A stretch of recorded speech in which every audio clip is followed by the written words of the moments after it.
আজকে আমরা পোলট্রি পাখি নিয়ে আলোচনা করব। সেই পোলট্রি পাখির মধ্যে আমরা মুরগিটাকেই সাধারণত পালন সম্পর্কে জানব।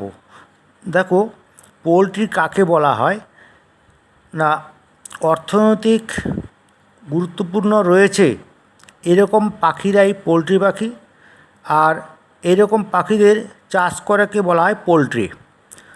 তো আমরা কেবলমাত্র মুরগি নিয়েই আলোচনা করব। প্রথমে মুরগির অর্থনৈতিক উপযোগিতা, অর্থাৎ তার কাছ থেকে কীরকম আমরা অর্থ পেতে পারি, সেই উপযোগিতার ভিত্তিতে তিন ভাগে ভাগ করা হয়। কীরকম না, এক হচ্ছে ডিম উৎপাদনকারী। এরা বছরে 150 থেকে 200টা ডিম দেয়। 365 দিনের মধ্যে 150 থেকে 200টা ডিম দেয়। আর কেবলমাত্র ডিমের জন্যই আমরা তাকে পালন করি। আর যখন ডিম দেওয়া বন্ধ হয়ে যায় বা কম সংখ্যক ডিম দেয়, লাভজনক হয় না, তখন এই মুরগিকে আবার মাংসের জন্য বিক্রি করে দেওয়া হয়। উদাহরণ হিসেবে লেঘর্ন, মিনার্কা এইরকম।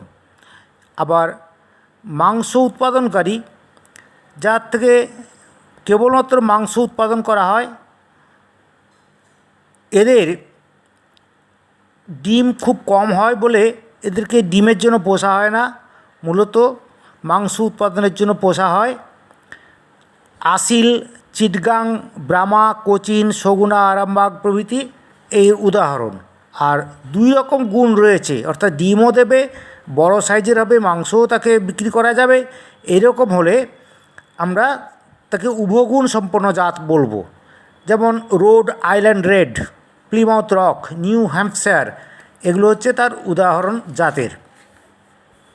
এবার মুরগির ওজন অনুসারে আমরা মুরগিকে আবার দুই ভাগে ভাগ করতে পারি, হালকা জাত, ভারী জাত। হালকা জাত মানে কি, যেসব মুরগির ওজন ওই 2 থেকে 3 কিলোগ্রাম মধ্যে হয়, তার বেশি হয় না, সেগুলোকে হালকা জাত বলা হয়। উদাহরণ যেমন লেঘর্ন। আবার ভারী জাতের ওজন হচ্ছে 3 কিলোগ্রাম বা তার বেশি হবে। আসিল, ব্রাহ্মা, প্লিমাউথ রক, এগুলো তার উদাহরণ। আবার ডিমে দেখবে সারা যতগুলো পাখি তোমরা পৃথিবীতে দেখতে পাবে, তার অধিকাংশই কিন্তু ডিমে তা দেয়। ডিম ফুটিয়ে তারা বাচ্চা তৈরি করে, বাচ্চাকে লালন পালন করে বড় করে এবং প্রকৃতিতে স্বাভাবিক জীবনের ছন্দে চলে যায়। কিন্তু কিছু কিছু পাখি আছে যারা ডিমে তা দেয় না। তোমরা অধিকাংশ মুরগির কথা যেগুলো আমরা একটু আগে আলোচনা করলাম, সেগুলো ম্যাক্সিমামই ডিমে তা দেয় না। ডিমে তা দেয় এইরকম মুরগি যেগুলোকে পালন করা হয়, ব্রাহ্মা, কোচিন। আর যারা তা দেয় না, সেরকম উদাহরণ হচ্ছে লেঘর্ন। আচ্ছা, তোমরা বলো তো, ডিমে তা দেয় না এইরকম কোনো পাখি তোমরা প্রকৃতিতে দেখতে পাও কি? ঠিক আছে, তোমরা এই প্রশ্নের উত্তরটা রেডি রাখো, তারপরে আমি তোমাদের কাছ থেকে জানতে চাইব পরে। এবার মুরগি পালন। মুরগি পালনের দুটো পদ্ধতিতে করা হয়, সেগুলো হচ্ছে আধুনিক পদ্ধতি। তার মধ্যে ব্যাটারি খাঁচায় মুরগি পালন পদ্ধতি সবথেকে লাভজনক। এই পদ্ধতিতে মুরগি ছোট ছোট বাক্সের মধ্যে থাকে, ব্যাটারির খোলের মতো বাক্সের মধ্যে থাকে। সেই খাঁচার মধ্যে তারা কেবলমাত্র একটা মুরগি নড়াচড়া করতে পারবে, দাঁড়াতে পারবে, স্বচ্ছন্দে বসতে পারবে, এর বেশি রাখা হবে না। তো খাঁচা সারিবদ্ধভাবে রাখা থাকে, পরপর খাঁচাগুলো লাইন দিয়ে থাকে। আর খাঁচার মেঝেটা এমনভাবে তৈরি করা হয় যে সামনের দিকে ঢাল হবে, পেছন দিকে উঁচু, সামনের দিকে ঢাল। কারণ কি বলতো, যদি মুরগিটা ডিম পাড়ে, সেই ডিমটা সামনের দিকে গড়িয়ে আসবে, আর সেইখানে তাকে ট্রে থাকে, সেই ট্রেতে সেই ডিমগুলো এসে জমা হয়। সেই ডিমে আমরা তাহলে যারা পালন করেন তারা তাহলে সংগ্রহ করতে সুবিধা হবে। মুরগির গায়ে হাত না দিলেও ডিমগুলো পেয়ে যাবেন। আবার এদের খাবার দেওয়ার জন্যে খাঁচার বাইরের দিকে খাবারের এবং জলের পাত্র লাগানো থাকে ওই এক একটা বক্সের সঙ্গেই। আর খাঁচার নিচের দিকে ফুটো ফুটো করা থাকে, তার মধ্যে দিয়ে মূত্র তো ওদের হয় না, মলটা বেরিয়ে যায় এবং তার তলায় যে সংগ্রাহী পাত্র থাকে সেই পাত্রের মধ্যে এসে জমা হয়। আর ব্যাটারি খাঁচার মধ্যে পালন করার সুবিধেই খাঁচার মধ্যে মুরগিরা বেশি নড়াচড়া করতে পারে না, তাই ওদের শক্তি ক্ষয় হয় খুব কম। যা খায় বেশিরভাগটাই তার দেহ গঠন আর ডিম তৈরিতে কাজে লেগে যাবে। ঠিক আছে, এরপরেরটা একটু পরে বলছি। এখন তোমাদের আরেক ধরনের মুরগি পালন করার পদ্ধতি সম্পর্কে বলছি, ডিপ লিটার পদ্ধতি। লিটার বলতে তোমরা সাধারণত যে কেরোসিন তেল দেওয়া হয়, দুধ দেওয়া হয়, যেটা লিটারের মাপ, ব্যাপারটা সেটা জিনিস নয়। এই লিটার বলতে একটা মুরগিদের থাকবার জন্য বেড বা বিছানা তৈরি করা হয়, সেই জিনিসটাকে লিটার বলা হয়। এবার সেই জিনিসটা কীভাবে তৈরি করা হয় দেখো।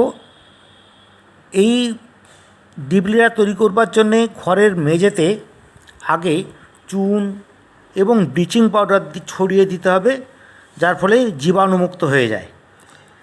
এবার এই পরিষ্কার শুকনো মেঝেতে প্রথমে খুব ছোট ছোট করে খড় বা বিচালি কেটে 5 ইঞ্চির উপর, 5 ইঞ্চি কেন, ওটা 5 ইঞ্চি বলছি, 10 সেন্টিমিটার মতো পুরু করে বিছিয়ে দেওয়া হয়, 10 সেন্টিমিটার বা 4 ইঞ্চি। তার উপরে কাঠের গুঁড়ো, শুকনো পাতা, ধানের তুষ, তুলো বীজ বা যবের তুষ, ভুট্টা, আমের খোসার যে ফেঁসোগুলো, সেইগুলো দিয়ে ঘরের মেঝে তৈরি করা হয়। প্রথমে কাঠের গুঁড়ো ছড়িয়ে দেবে, তারপরে খড় বিছানাবে, তারপরে অন্যান্য জিনিসগুলো বিছিয়ে দিয়ে মোটামুটি 10 থেকে 15 সেন্টিমিটার অর্থাৎ 4 থেকে 6 ইঞ্চি পুরু করে লিটার তৈরি করা হয়।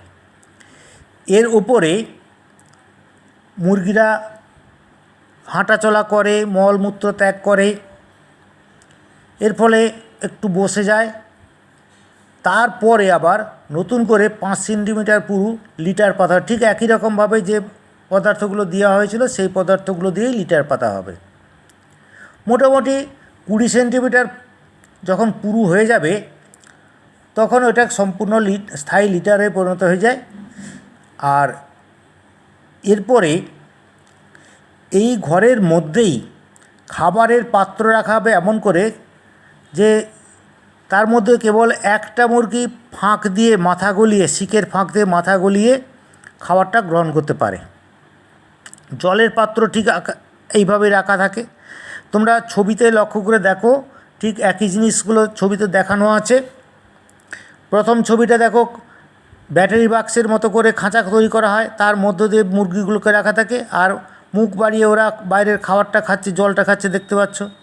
আবার দ্বিতীয় ছবিটা দেখো, ঠিক তার নিচে, সেখানে ডিপ লিটার পদ্ধতিতে মুরগির চাষ হচ্ছে।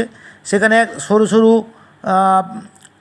একটা বাক্সের মতো, ছোট্ট বাক্স, সরু লম্বা বাক্সের মতো দেওয়া আছে, ওর মধ্যে খাদ্য দেওয়া থাকে। আর দেখো একটা গোল থালার মতো রয়েছে, উপরে একটা ঢাকনা দেওয়া আছে, ওর ফাঁক দিয়ে জলটা থাকে, সেই জলটা একটু একটু করে খেতে পারে। পুরো থালার উপরে এরা উঠতে পারে না, ফলে নষ্ট হয় না, খাদ্যও নষ্ট হবে না, জল নষ্ট হবে না, অথচ খেতে পারবে। আবার ঘরে যে লিটার পাতা থাকে না, তার মধ্যে ছোট ছোট পোকা তৈরি হয়। সেই পোকাগুলো আবার ওই মুরগিগুলো বেছে বেছে খায়। ওই পোকার মধ্যে প্রচুর পরিমাণে ভিটামিন বি থাকে, যেটা তার শরীরে ভিটামিন বি এর চাহিদা পূরণ করে। আর ডিপ লিটার পদ্ধতিতে ঘরের দেওয়ালে ডিম পাড়ার জন্য ছোট ছোট খোপ করা থাকে বা বাসা বানানো থাকে, মুরগিরা সেই বাসায় গিয়ে ডিম পাড়ে।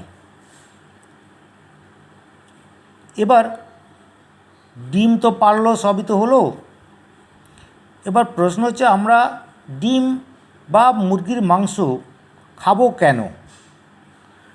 তোমরা জানো যে মুরগির ডিম আর মাংসে যে প্রোটিন পাই, প্রাণীজ প্রোটিন, যাকে ফার্স্ট ক্লাস প্রোটিন বলা হয়, প্রচুর পরিমাণে পাই।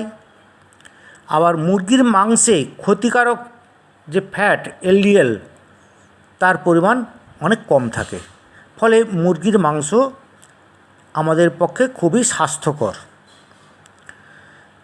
প্রচুর পরিমাণে অ্যামিনো অ্যাসিড থাকে, যেটা আমাদের শরীরের অত্যন্ত গুরুত্বপূর্ণ অ্যামিনো অ্যাসিড, যেগুলো মুরগির মাংস ডিম থেকে পাওয়া যায়। বিভিন্ন মৌল পাওয়া যায়, যেমন আয়রন, ক্যালসিয়াম, পটাশিয়াম, ফসফরাস, এগুলো প্রচুর পরিমাণে পাওয়া যায়। এছাড়া vitamin A, B complex, D এবং ই ভিটামিনও প্রচুর পাওয়া যায়। ভিটামিন জন্যও আমরা তাহলে মুরগি খেতে পারি বা ডিম খেতে পারি। এখন আমরা ব্রয়লার মুরগি সম্পর্কে জানব। ব্রয়লার মুরগি হচ্ছে সেই সমস্ত মুরগি যাদের কেবলমাত্র মাংসের জন্য পালন করা হয়, এক সংকর জাতের মুরগি। এদের সৃষ্টি করা হয়েছে কেবলমাত্র মাংস পাওয়ার জন্যে। সংকর জাতের মুরগি কর্নিক্স জাতের একটা পুরুষ মুরগি সঙ্গে সাদা প্লিমাউথ রকের জাতের একটি স্ত্রী মুরগির মিলন ঘটিয়ে সংকর জাতের যে ডিমটি পাওয়া যাবে, সেই ডিম থেকে উৎপন্ন মুরগি হচ্ছে ব্রয়লার জাতের মুরগি। এই মুরগি মাংসের জন্য আমরা ব্যবহার করি। এদের জাতের মুরগিগুলো খুব তাড়াতাড়ি বাড়ে, আর ছোট্ট জায়গার মধ্যে এরা কাজকর্ম নড়াচড়া খুব একটা করে না, খুব অলস প্রকৃতির হয়। যা খায় তার শরীরের সবটাই নিজের দেহ গঠনে কাজে লাগায়। সাধারণত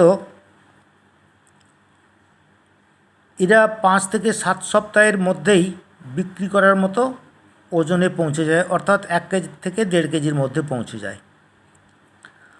আবার এই মুরগিগুলোকে যদি খাঁচার মধ্যে বৈজ্ঞানিক পদ্ধতিতে চাষ না করে স্বাধীনভাবে ছেড়ে দিয়ে মুরগির পালন করা হতো, তাহলে ওই 1 কেজি থেকে 1.5 কেজি ওজনের মুরগিতে পৌঁছাতে 12 থেকে 16 সপ্তাহ লেগে যেত। তাহলে এটা ক্ষতিও হতো। সেই কারণে আমরা প্রথমের পদ্ধতি, অর্থাৎ ছোট্ট জায়গার মধ্যে 5 থেকে 7 সপ্তাহের মধ্যে ওজন করার মতো পৌঁছে যাওয়ার অবস্থায় চাষ করব।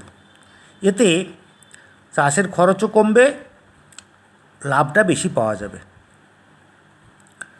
আচ্ছা, এবার আমরা এই মাংসের সম্পর্কে আর কিছু তোমাদের বলবো। সেটা হচ্ছে মাংস। তোমরা জানো যে মুরগির মাংস বেশ পুষ্টিগুণ সম্পন্ন। কারণ কী বলো তো, এই মাংসের মধ্যে যেটা খারাপ কোলেস্টেরল এলডিএল, সেইটা পরিমাণ খুব কম থাকে, ফলে এটা খুব সহজে আমরা হজম করতে পারি, আমাদের শরীরের কাজে লাগে। ঠিক আছে, এবার তোমরা দেখো আর কত রকমের প্রশ্ন যত রকমের হবে সেগুলো করো, আমি তার উত্তর দেবো।